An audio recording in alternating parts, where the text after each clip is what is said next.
Assalamualaikum warahmatullahi wabarakatuh. Perkenalkan, nama saya Benediktus Sumantri SPD. Saya mahasiswa PPG kategori 1 gelombang kedua di Universitas Negeri Makassar. Saya melaksanakan kegiatan PPL di SMA Katolik Santo Yosef Kalabahi. Sekian, selamat menyaksikan.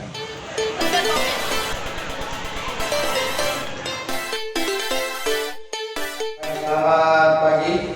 Pagi, Pak Guru. Sekali lagi selamat pagi. Pagi, Pak Guru. Pak Guru minta kesediaan dari satu orang untuk membantu kita di dalam doa.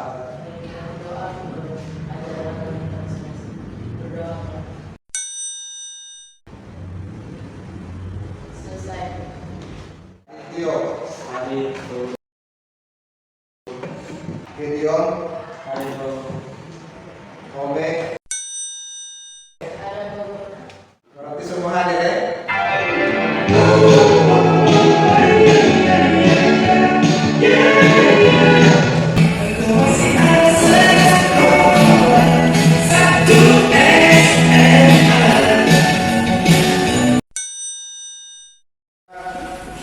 Di pertemuan pertama itu materi apa yang kita pelajari?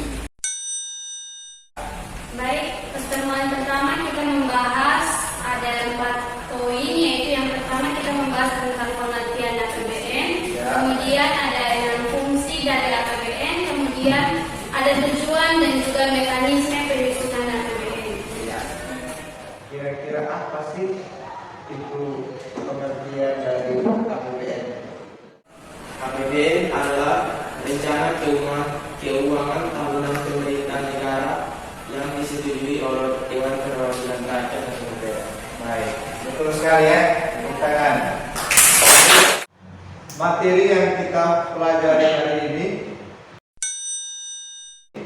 yaitu terkait dengan APBN juga, tetapi fokus pembahasannya itu yaitu tentang pertama sumber-sumber penerimaan negara, yang kedua apa-apa saja pembelanjaan dan pengeluaran dari negara.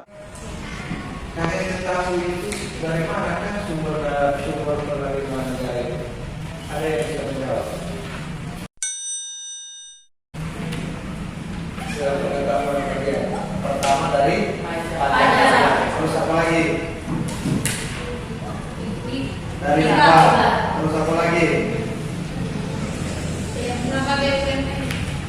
Ya, misalnya biaya cukai, dia masuk kan, yang kedua begitu. Biaya masuknya itu namanya biaya impor, terus yang kedua itu adalah biaya ekspor. Yang kedua itu berarti biaya ekspor. Begitu. Kompetensi dasarnya menganalisis APBN dan APBD dalam pembangunan ekonomi. Melalui kegiatan pembelajaran dengan menggunakan model discovery learning, metode diskusi dan kajian literatur, siswa mampu pertama menganalisis sumber-sumber penerimaan negara. Kita perlu jelaskan ya, kalau sumber pendapatan negara itu dibagi menjadi 2. Ada pendapatan dalam negeri dan juga hibah ya. Kalau pendapatan dalam negeri di sini sumbernya itu berasal dari penerimaan tambahan untuk PPN, jadinya 10%. Itu merupakan pajak pertambahan nilai. Nah, selain pajak pertambahan nilai itu nanti akan beda atau pajak yang ditetapkan ketika terjadi jual beli tanah dan bangunan. Apa-apa saja sumber penerimaan negara, atau dari mana saja sumber penerimaan negara? Siapa yang bisa menjawab? Kalau berdasarkan yang sudah saya tulis setelah video, sumber pendapatan negara itu yang dari dalam negeri ada dari menurut penerimaan pajak dan juga pendapatan yang bukan dari pajak. Kalau yang penerimaan pajak itu dari pajak pertambahan nilai, pajak pembangunan, pajak bumi dan bangunan, pajak penghasilan, biaya perolehan hak tanah dan bangunan, biaya cukai. Ya. Nah itu sih. Oke. dan ekspor. Kesimpulan bahwa pendapatan negara atau yang disebut dengan APBN ini bersumber dari dua, yaitu pendapatan dalam negeri dan juga hibah.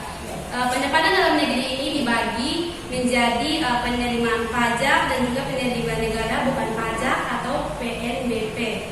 Penerimaan pajak ini dibagi menjadi 6, yaitu penerimaan pajak penambahan nilai atau PPN, pajak bumi dan bangunan atau PBB, pajak penghasilan atau PPH, bea perolehan hak atas tanah dan bangunan, bea cukai, perdagangan internasional. Yang berikut sumber apa-apa saja pengeluaran pemerintah atau pembelanjaan dari negara. Pengeluaran rutin dan pengeluaran pembangunan. Ya. Pengeluaran rutin adalah pengeluaran untuk kegiatan-kegiatan rutin yang sifatnya permanen dan terus-menerus. Ya. Pengeluaran rutin terdiri dari belanja pegawai, belanja barang dan jasa, belanja perjalanan dinas, subsidi daerah otonom, bunga cicilan utang, dan lain-lain. Oke. Sedangkan pengeluaran pembangunan adalah pengeluaran yang ditujukan untuk pembiayaan proses perubahan yang merupakan kemajuan dan perbaikan menuju ke arah yang ingin dicapai. Baik. Tepuk tangan dulu untuk kalian. Apa sih pengaruhnya APBN itu terhadap perekonomian? Menurut saya pengaruh APBN terhadap perekonomian itu bisa mempengaruhi tingkat pendapatan nasional. Pengaruh APBN terhadap perekonomian ini, yang pertama, APBN memberi pedoman bagi kegiatan pembangunan ekonomi. Yang berikut, APBN dapat digunakan sebagai alat perbaikan perekonomian. Yang ketiga, APBN dapat mempengaruhi perubahan harga secara keseluruhan. Dan yang terakhir adalah APBN dapat mempengaruhi tingkat produktivitas pengusaha. Betul sekali ya, tepuk tangan dulu. Kalian diminta untuk buat alat kelompok.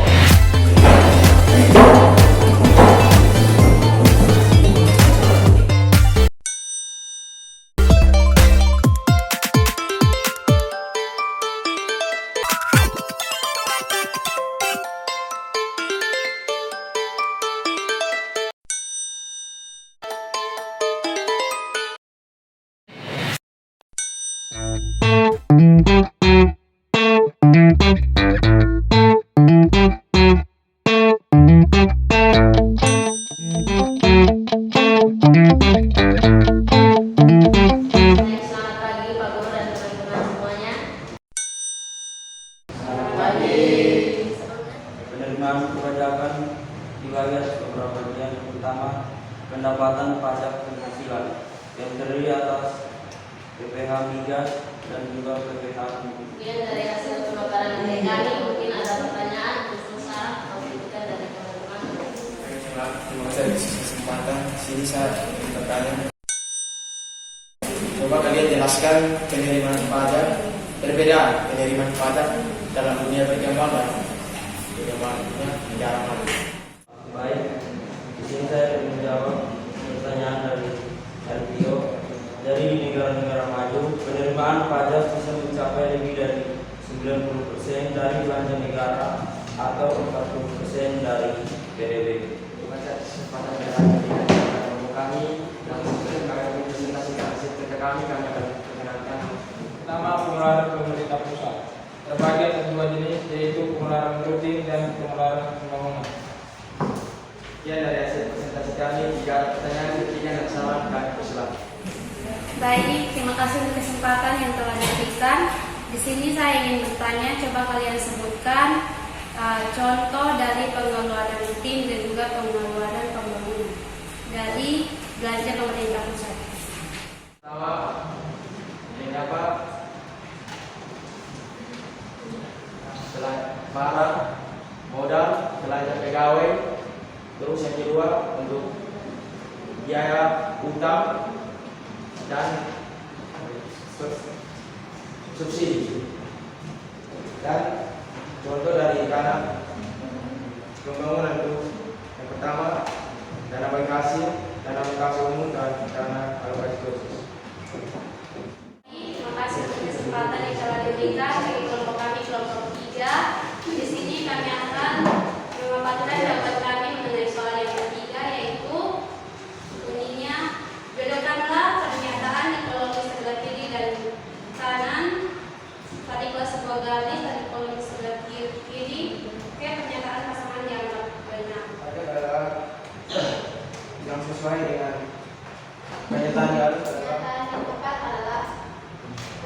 yang dilakukan secara sukarela.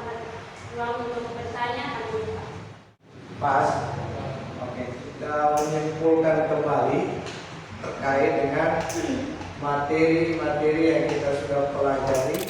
Kesimpulannya di sini sumber pendapatan negara itu sudah kita bahas dari tadi. Yang pertama yaitu berasal dari pajak dalam negeri dan juga dari penerimaan hibah. Nah, pajak dalam negeri itu kan dibagi menjadi dua, yaitu dari perpajakan dan juga penerimaan negara yang bukan pajak. Lalu jenis pengeluaran, yaitu yang pertama ada pengeluaran belanja pemerintah pusat, yaitu ada pengeluaran rutin dan juga pengeluaran pembangunan yang sifatnya untuk membangun. Nah, yang kedua adalah belanja pemerintah daerah, yaitu belanja daerah dan juga pengeluaran pembiayaan daerah. Dan selanjutnya adalah pengaruh APBN pada perekonomian. Pengaruh APBN yang pertama yaitu pengaruh terhadap pendapatan nasional. Yang kedua, memberi pedoman bagi kegiatan pembangunan ekonomi. Yang ketiga, digunakan sebagai alat perbaikan perekonomian. Yang keempat, memberikan pengaruh terhadap perubahan harga secara keseluruhan. Dan yang terakhir adalah memengaruhi tingkat produktivitas perusahaan. Tangan kita. Berikutnya, Pak Guru mengukur kemampuan kalian. Kira-kira sejauh mana kemampuan kalian terkait dengan materi yang kita sudah pelajari hari ini. Caranya itu dengan Pak Guru memberikan beberapa bukti soal.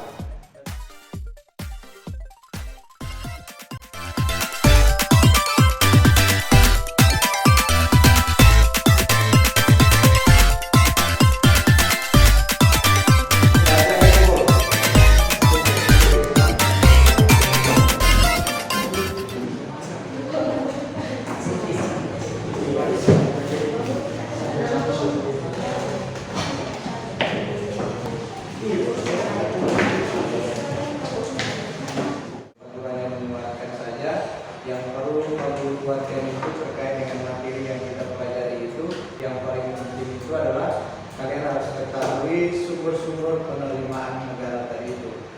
Yang kalian sudah sebut tadi itu sumber penerimaan negara, maka dengan sendirinya pertumbuhan ekonomi itu pasti mengalami peningkatan. Jadi mungkin itu saja penguatan dari Pak Guru. Bagaimana perasaan kalian setelah kalian mengikuti proses pembelajaran dari awal sampai saat ini dengan menggunakan model discovery learning ini?